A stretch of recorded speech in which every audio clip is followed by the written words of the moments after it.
Are you guilty of being an active couch potato? Now, that term refers to someone who might exercise for 30 minutes a day or more, but also spends much of their time sitting in front of a computer screen or a TV screen. Interesting. If this is you, new research suggests you could be at risk of health issues despite the commitment to regular exercise. Exercise scientist and nutritionist Amelia Phillips joins us with more. This is a really fascinating subject because it will apply to a lot of people without them realising it.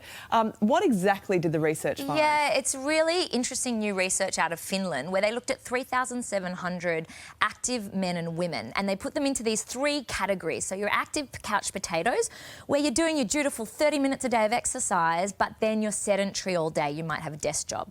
And then they looked at the group that exercised for an hour a day, but then were sedentary all day. And then the third group that exercised only for the 30 minutes, but they were lightly active throughout the day. And what was amazing out of these findings was that the people that did only the 30 minutes and were sedentary, the sedentary behaviour totally counterbalanced the exercise, whereas the people that were lightly active with that 30 minutes of exercise had much better body fat percentages, blood glucose, cholesterol levels. So those lightly active behaviours that we do throughout the day really make a really big difference. So this was done in Finland. So what are the recommendations for exercise in Australia? Is it 30 minutes? Yeah, so in Australia it's 2.5 to 5 hours a week, which is around that 30 minutes to an hour a day of moderate. But then the catch here, David, is you also need to have vigorous activity on top of that, which is around 1 to 2.5 hours a week. So say you're exercising for an hour, you want to have a good 15 minutes of vigorous activity. So that's where you couldn't hold a conversation. Your perceived rate of exertion is that sort of 8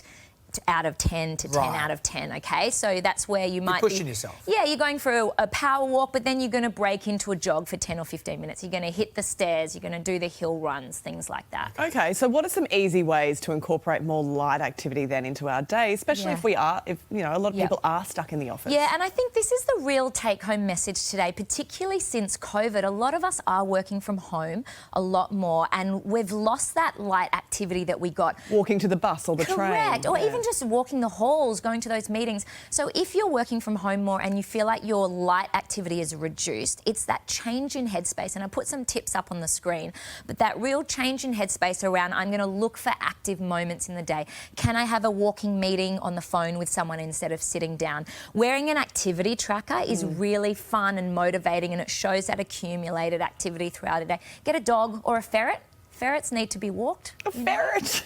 Hi, can we park the ferret for now? I have more questions on that than you could even possibly imagine. That is a whole other For the people segment. that do work on sedentary jobs, what exercise do you think is the best to sort of kick things off? Is it walking? Yeah, look, I think whatever is easy enough for you to. So get a standing desk, 100% get a standing desk. That's really, really important. Pick those regular meetings that you can say to this person. What's a bag? Pardon me? What's a bag? B-H-A-G. Oh, a big, hairy, audacious goal. So once a year, you're going to do a big, hairy, audacious goal. You're going to go and do the 50-kilometre coast trek with your friends.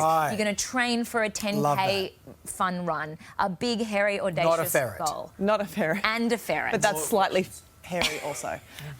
Very interesting, Amelia. Thank you so much for coming in. We appreciate it. Still.